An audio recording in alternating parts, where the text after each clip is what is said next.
Hey existentialistcat, I wanted to discuss objectivity, and so that is what I will be doing. So anyway, you ask about the definition of objectivity.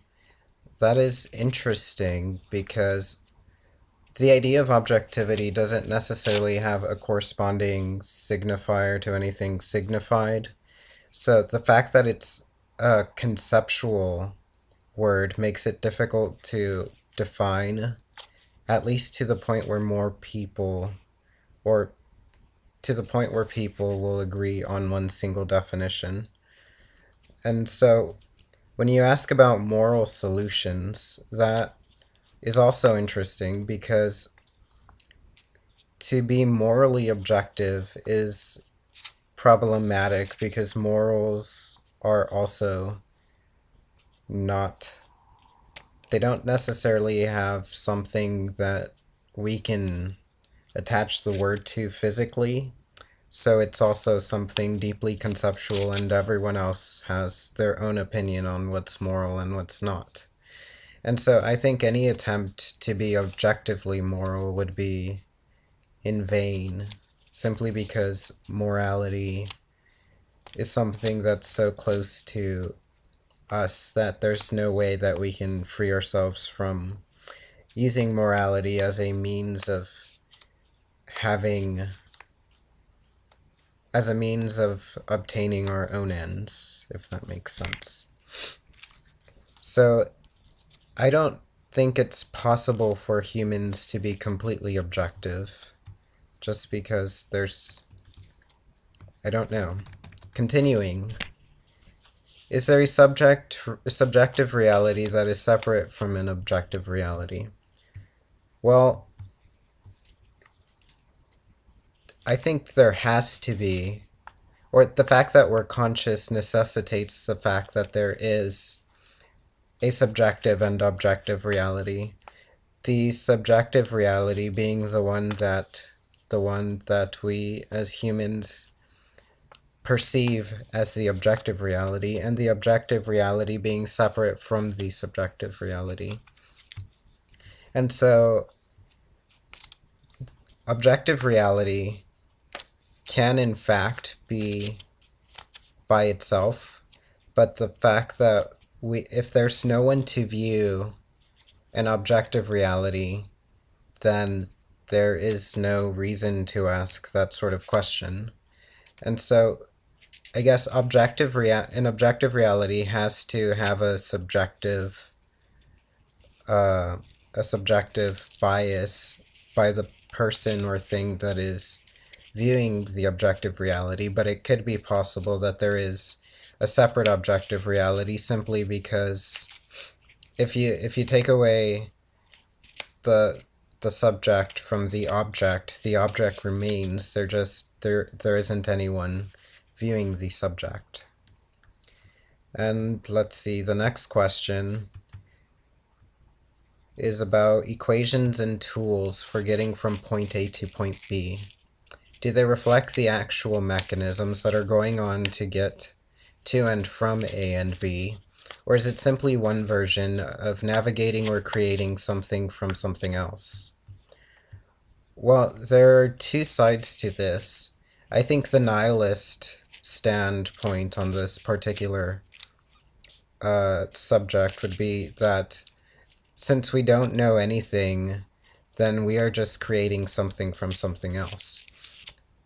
I, however, would say, or would argue, that the actual mechanisms are in fact being reflected simply because we can use the information that we gather from them in order to change, or not to change, but in order to, what's the word?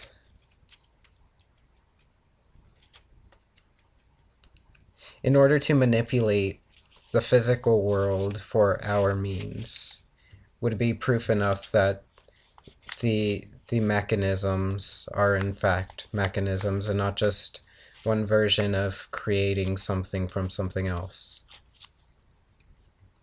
If there is an objective reality, what if people can never truly access it?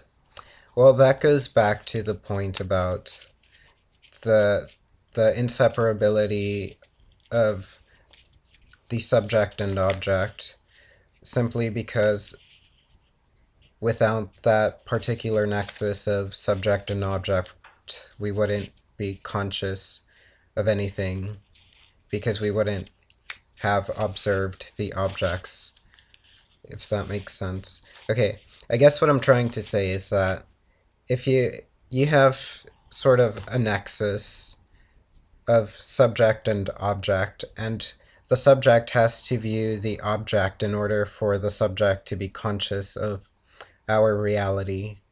And so this particular joining together of subject and object creates consciousness.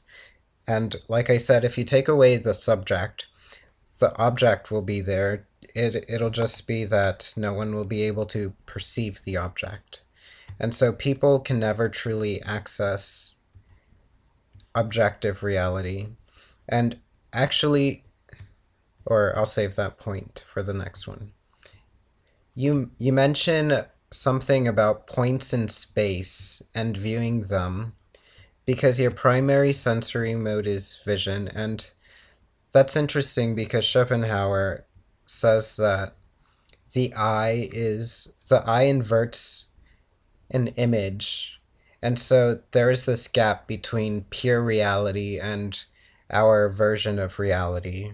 And the fact that our eye tampers with the image makes the reality that we perceive not a pure reality.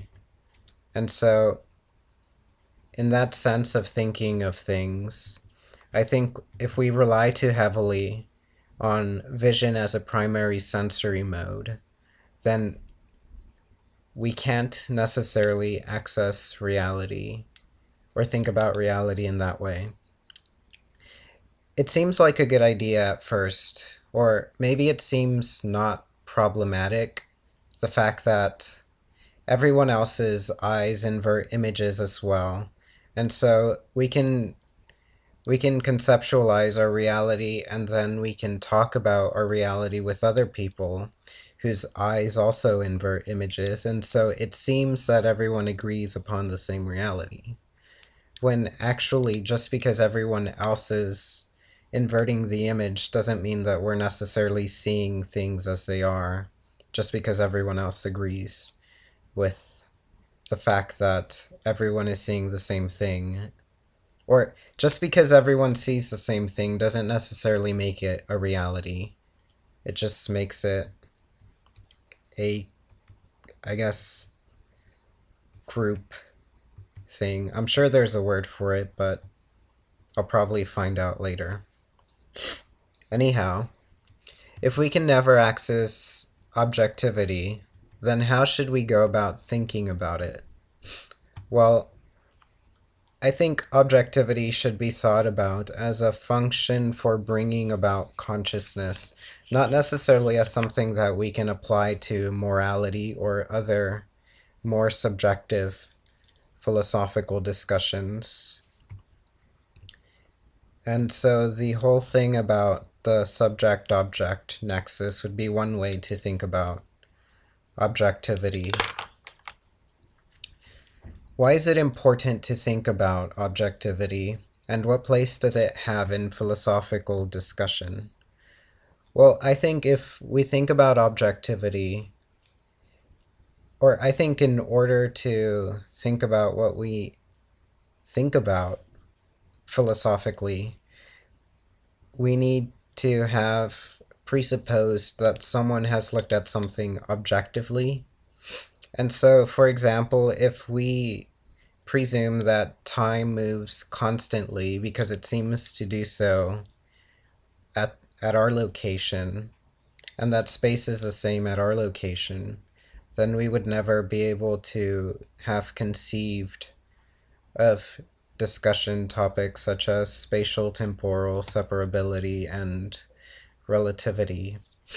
And so the concept of objectivity is necessitated in philosophical discussion, even if it's not necessarily the most concrete term to speak about or to discuss. I think the fact that we can't necessarily come up with one definite definition for objectivity is a problem, because for different discussions we have to come up with a definition of objectivity that corresponds to that particular discussion. For example, we can't discuss objective morality without defining objectivity and morality. And so to define objectivity in that sense would be to say something like to come up with a system of morality that is separate from our own aims. And so I guess that would be the objective part of objective morality, whereas objectivity that is purely empirical, or objectivity in science, would have to do with something that is empirical. So it wouldn't necessarily rely on our conception of what is apart from ourselves, but rather our conception of volumes and spaces and numbers and so forth.